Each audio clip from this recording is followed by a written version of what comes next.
ஒரு கோயிலுக்கு போனால் என்னென்ன ஒரு மன திருப்தி இருக்குமோ அது பூரா இங்கே இருக்கு. பக்தர்கள் எழுச்சி வந்து இதே எழுச்சி வந்து நம்ம ஓட்டு போட்டு நம்மளுடைய ஒற்றுமையை காமிக்கணும். நம்ம 200 ரூபா வாங்கிட்டு நம்ம ஓட்டு மாற்றி போடக்கூடாது. நம்மளுடைய ஒற்றுமையை இதில் காமிக்கணும்.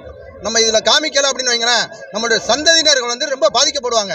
ஏன்னா நம்ம வந்து இந்த வருங்காலங்கள் வந்து இதை விட இன்னும் இதாக இருப்போம். நம்ம நெத்தியில் விபூதி வசதி கூட அவங்ககிட்ட பெர்மிஷன் வாங்கணும் அப்படிங்கிற இதுக்கு நம்ம வந்துருவோம். எவ்வளவோ அமைப்புகளை வந்து அந்த மாநாடை பற்றி விமர்சிச்சிருக்காங்க. இது சங்கியில் நடத்தக்கூடிய மாநாடு.